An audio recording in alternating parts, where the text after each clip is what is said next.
Hello friends, welcome to Rice Ice YouTube channel. My name is Tanmoy. আজকের prelims bite সেশনে আমরা পড়বো right to vote in India, এই particular টপিকটার ব্যাপারে। দেখো, আজকে সকালের ওয়াট টু রিড সেশনে তোমাদের বলা হয়েছিল দ্য হিন্দু নিউজ পেপার থেকে এই পার্টিকুলার আর্টিকেলটা খুব ভালো করে পড়ার জন্য। এই আর্টিকেলটা কি বলেছে? Supreme Court raps EC on SIR discrepancy said voting is a sentimental right. ঠিক আছে, এবার তোমরা একটা জিনিস নোটিস করবে। দেখো, প্রিভিয়াস ইয়ারের কোয়েশ্চেন আমরা যখন অ্যানালিসিস করি না ডিপলি, তখন আমরা দেখতে পাবো যে রাইট টু ভোটের উপর কিন্তু ইউপিএসসি এর আগেও কোয়েশ্চেন জিজ্ঞাসা করেছে। কোয়েশ্চেন কত সালে জিজ্ঞাসা করেছে? না, 2017। ঠিক আছে, 2017 কিন্তু জিজ্ঞাসা করেছে। কি জিজ্ঞাসা করেছে? Right to vote and to be elected in India is a fundamental right, না ন্যাচারাল রাইট, না কনস্টিটিউশনাল রাইট, না লিগাল রাইট। বোঝা গেল? এইবার একটা জিনিস দেখো, তাহলে এখান থেকে আমরা এই জিনিসটা কি বুঝলাম? যে প্রিভিয়াস ইয়ারে right to vote previous year কোয়েশ্চেনও আছে, প্লাস এই মুহূর্তে এসআইআর এর জন্য এটা নিউজেও আছে। তো there is a high chance right to ভোটের উপর কিন্তু কোয়েশ্চেন কিন্তু আবারও আসতে পারে। বোঝা গেল? তো এই কনসেপ্টটা মাথায় রেখে, এই আইডিয়াটা মাথায় রেখে আমরা আজকে টপিকটা পড়বো আর খুব ভালো করে বুঝবো। কি এবার কোন কোন ডাইমেনশন এই টপিকটাকে পড়বো?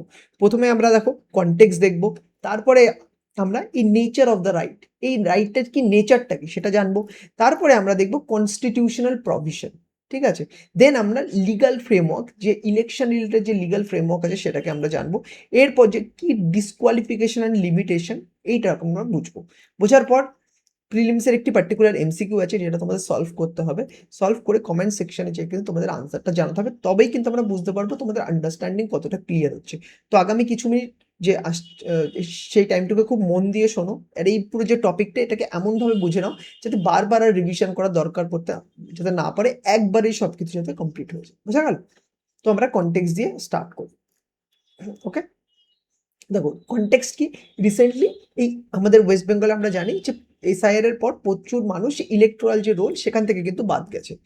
তো এই রিলেটেড একটা কেস কিন্তু সুপ্রিম কোর্ট কিন্তু শুনছে। তো সেখানে যে সুপ্রিম কোর্টের যে অবজারভেশন, সেখানে সুপ্রিম কোর্ট কিন্তু এটাকে খুব মানে যে রাইট টু ভোট এটা কিন্তু সেন্টিমেন্টের সাথে জুড়ে কিন্তু দেখছে। ফর এক্সাম্পল দেখো, এর আগে সুপ্রিম কোর্টের ভেরিয়াস কেস ছিল যেখানে সুপ্রিম কোর্ট বলছে right to vote constitutional right, কখনো কখনো কোনো কেসে বলছে স্ট্যাটুটরি বা লিগাল রাইট। বাট এই ক্ষেত্রে এটা সুপ্রিম কোর্টের একটা অবজারভেশন হচ্ছে, এই যে রাইট টু ভোট এটা না মানুষের সেন্টিমেন্ট, বিশেষ করে সিটিজেনদের সেন্টিমেন্টের জন্য প্রচন্ড important, sentimentally vital entitlement for citizen. ঠিক আছে, কেন?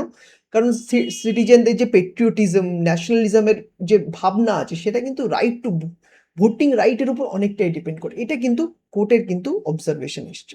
এইবার আমাদের যেটা জানতে হবে যে এই রাইট টু ভোট এটা কি টাইপের রাইট, নেচার অফ দ্য রাইটটা কিন্তু আমাদের বুঝতে হবে। বোঝা গেল? দেখো, ফার্স্ট আমাদের এটা দেখতে হবে যে এটা কি কনস্টিটিউশনাল রাইট। এবার কনস্টিটিউশনাল রাইট হতে গেলে কোনো একটা রাইটকে কি হতে হবে? পার্টিকুলার কনস্টিটিউশনের কোনো আর্টিকেলে কিন্তু মেনশন থাকতে হবে। এবার যদি আমরা কনস্টিটিউশনের আর্টিকেল 326-এ যদি চলে আসি, তাহলে আমরা দেখতে পারবো যে রাইট টু ভোট কিন্তু আছে। মানে রাইট টু ভোট কিভাবে আছে, যে এই আর্টিকেল 326 কিন্তু ইউনিভার্সাল অ্যাডাল্ট ফ্র্যাঞ্চাইজের সাথে কিন্তু ডিল করে। তো ওটাকে কিন্তু আমরা এই কনস্টিটিউশনাল রাইটের মানে সেম ওই হিসাবেই কিন্তু দেখতে পারি। বাট একটা জিনিস মনে রাখবে, এই যে এই রাইট টু ভোট যেটা আছে না, এটা কিন্তু কোনো ফান্ডামেন্টাল রাইট না। ফান্ডামেন্টাল রাইট কোন পার্টে আছে? কনস্টিটিউশনের পার্ট 3-তে। তো এই পার্টিকুলার যে রাইট টু ভোট এটা কিন্তু ফান্ডামেন্টাল রাইট না, because it is outside of part 3। বোঝা গেল? এরপর আসছি, এটা কি স্ট্যাটুটারি রাইট বা লিগাল রাইট? দেখো, এটা কিন্তু স্ট্যাটুটারি রাইটও। It is also statutory right, কারণ এটা কিন্তু এই রিপ্রেজেন্টেশন অফ পিপল অ্যাক্ট 1951 আছে না, এখানে কিন্তু এই রাইটটা কিন্তু দেওয়া হচ্ছে। তাহলে কিন্তু এটা স্ট্যাটুটারি রাইট হলো। আর সুপ্রিম কোর্টের বিভিন্ন জাজমেন্টেও এটা বলছে। সুপ্রিম কোর্ট যেমন দেখো কুলদীপ নায়ার কেস, অনুপ ভরনওয়াল কেস 2023, এখানে কিন্তু বলছে যে রাইট টু ভোট কিন্তু একটা স্ট্যাটুটারি রাইট। ঠিক আছে, but PUCL versus Union of India এই যে কেসটি আছে, এখানে সুপ্রিম কোর্ট কিন্তু রাইট টু ভোট যেটাকে আছে এটা আর্টিকেল 19(1)(a) এর মধ্যে যে facet of freedom of expression তার সাথে কিন্তু কানেক্ট করেও সুপ্রিম কোর্ট দেখছে। বাট একটা জিনিস এখানে মনে রাখো, ইউপিএসসি কিন্তু এই রাইট টু ভোটের যে আনসারটা দিয়েছিল না, right to vote and to be elected in India, এটা কিন্তু একটা কনস্টিটিউশনাল রাইট। ঠিক আছে, তো আমরা যখন এটাকে করবো আমরা কিন্তু কনস্টিটিউশনাল রাইট হিসাবে কিন্তু দেখবো। বোঝা গেল? এইবার দেখো, এবার আমাদের যেটা জানতে হবে কনস্টিটিউশনাল প্রভিশন, যেমন তোমাদের আমি বললাম আর্টিকেল 326 কিন্তু ইউনিভার্সাল অ্যাডাল্ট সাফারেজ এইটার সাথে কিন্তু ডিল করে। ঠিক আছে? বাট এখানে আরেকটা কনস্টিটিউশনাল অ্যাঙ্গেল তোমাদের জানতে হবে। বিভিন্ন কোয়েশ্চেন এক্সামেও কিন্তু এই কোয়েশ্চেনটা এসছে যে 61st কনস্টিটিউশনাল অ্যামেন্ডমেন্ট অ্যাক্ট 1988 এর আগে কি না যে আমাদের যে ভোটিং এজ ছিল মানে 21 বছর হওয়ার পরে তারপর তুমি ভোট দিতে পারবে। এটা 61st কনস্টিটিউশনাল অ্যামেন্ডমেন্ট অ্যাক্ট 1988 এর আগে ছিল। বাট এর পরে কি হলো? এর পরে এই অ্যামেন্ডমেন্টটা পাস করার পরে যেটা হলো সেটা হচ্ছে ভোটিং এজ। সেটা ওই 21 থেকে কমিয়ে 18 নিয়ে আসা হলো। মানে এখন যদি তোমার 18 বছর বয়স হয়ে যায় তুমি কিন্তু ভোট দিতে পারবে। আর তুমি কিন্তু ইলেকটোরাল রোলে নিজের নামটাকে যুক্ত করতে কিন্তু ইউ আর এলিজিবল। বোঝা গেল? আর এটা কবে থেকে এফেক্টিভ হয়েছিল? 1989 থেকে। তো এই দুটো কনস্টিটিউশনাল প্রিন্সিপাল তোমরা বুঝতে পারলে। আর্টিকেল 326 ইউনিভার্সাল অ্যাডাল্ট ফ্র্যাঞ্চাইজ আর 61st কনস্টিটিউশনাল অ্যাক্ট 1988। বোঝা গেল? এইবার একটা জিনিস বুঝে রাখো, ইটস ভেরি ইম্পর্টেন্ট ইনফরমেশন যেটা তোমাদের জানতে হবে। আমাদের যে পুরো ইলেকশনটা কন্ডাক্ট হচ্ছে না বোথ স্টেট লেজিসলেচারে আর তোমার লোকসভায়, ঠিক আছে, সেটা কিন্তু পুরোটা না দুটো অ্যাক্টের দ্বারা গভর্ন হয়। একটা অ্যাক্ট কি আছে? রিপ্রেজেন্টেশন অফ পিপল অ্যাক্ট 1950, আরেকটা আছে রিপ্রেজেন্টেশন অফ পিপল অ্যাক্ট 1951। ঠিক আছে, এই পুরো দুটো অ্যাক্ট না আমাদের ইলেকশনের জন্য প্রচুর ইম্পর্টেন্ট রোল প্লে করে। এবার তোমরা জিজ্ঞাসা করতে পারো, আচ্ছা রিপ্রেজেন্টেশন অফ পিপল অ্যাক্ট 1950-তে কিসের ব্যাপারে ডিল করছে? দেখো এই পার্টিকুলার যেটা একটা আছে না, এটা ইলেকটোরাল রোল প্রিপারেশন, কোয়ালিফিকেশন, কে ভোট দিতে পারবে কে পারবে না, ডিলিমিটেশন অফ কনস্টিটিউয়েন্সি, এই সব রিলেটেড কিন্তু ডিল করে। But Warsaw representation of people act 1951 কিসের সাথে ডিল করে জানো?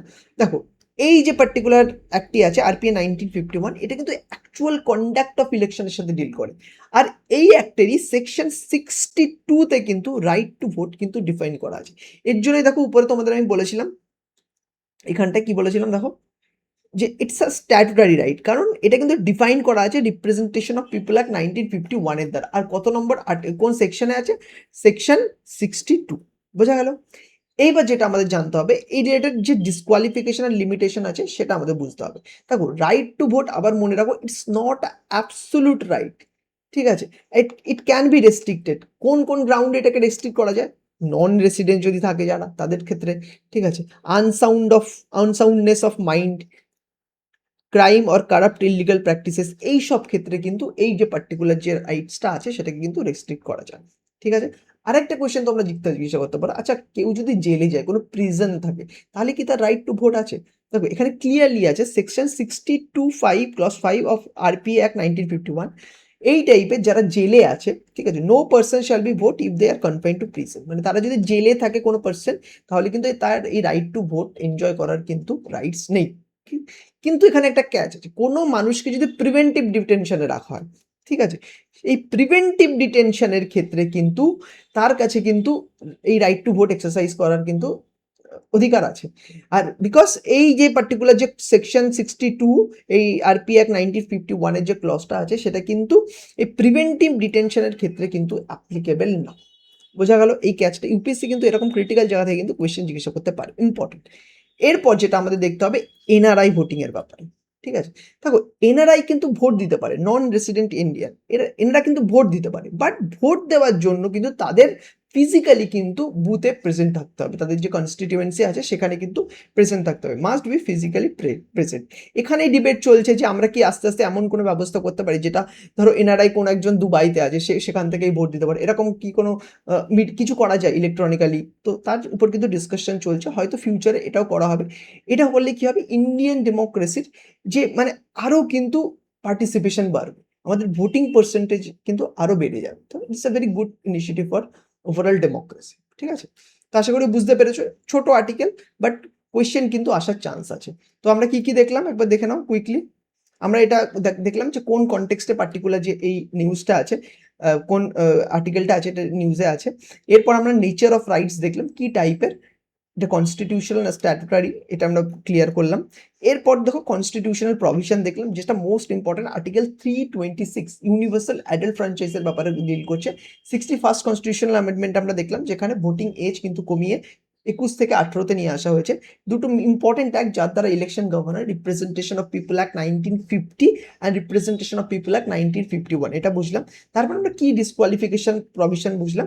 বাট তার মধ্যে যেটা সব থেকে ইম্পর্টেন্ট, যে প্রিজন রাইট, প্রিজন রাইটে কি আছে, যদি কেউ প্রিজনে থাকে তার কাছে কিন্তু এই রাইটটা এনজয় না, বাট এখানে একজন এক্সেপশনও দেখলাম যে প্রিভেন্টিভ ডিটেনশনের ক্ষেত্রে কিন্তু এক্সেপশন আছে।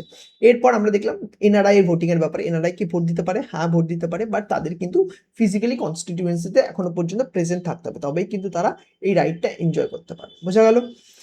এরপর আসছে এই প্রিলিমসের এমসিকিউটা। স্ক্রিনটাকে পজ করো আর কোয়েশ্চেনটাকে সলভ করো। ঠিক আছে? Consider the following statement regarding right to vote in India. 3টে স্টেটমেন্ট দেওয়া আছে, কোয়েশ্চেন সলভ করে আনসারটা আমাদের কমেন্ট সেকশনে যেয়ে জানাও। আর দেখো, তোমরা যারা সেম আর্টিকেলটা না বাংলায় পড়তে চাও, তাহলে তোমরা কি করবে? রাইস আইসের ওয়েবসাইটে চলে যাবে, দেখবে সেম আর্টিকেলটা বাংলাতেও আছে। তো তোমরা যে মিডিয়ামে কমফোর্টেবল সে মিডিয়ামে আর্টিকেলটা পড়বে, পড়ে একদম কমপ্লিট একটা ক্ল্যারিটি ডেভেলপ করবে। আচ্ছা, রাইট টু ভোট কি? আচ্ছা, এটা কনস্টিটিউশনাল না স্ট্যাটুটরি? একদম ক্রিস্টাল ক্লিয়ার আইডিয়া ডেভেলপ করে নেবে। তাহলে কিন্তু তোমাদের এই টপিকটা কিন্তু একদম পুরোপুরি প্রিপেয়ার্ড হয়ে যাবে। আশা করি বুঝতে পেরেছো। আর ফার্দার যদি তোমাদের কোনো ডাউট থেকে থাকে এই আর্টিকেলটা সম্পর্কে, ঠিক আছে, কি করবে না, আমাদের কমেন্ট সেকশনে যে জানাবে যে স্যার এই পার্টিকুলার জিনিসটা আমি ঠিক বুঝতে পারছি না, আমাদের টিম কিন্তু তোমাদের ডাউট ক্লিয়ার করে দেবে। আর যদি সেখানেও না হয়, তাহলে কিন্তু আমরা সেপারেটলি একটা ভিডিও বানিয়ে দেবো তাহলে। ঠিক আছে? Thank you so much student for attending this particular discussion, and all the very best for your upcoming prelims exam. Thank you.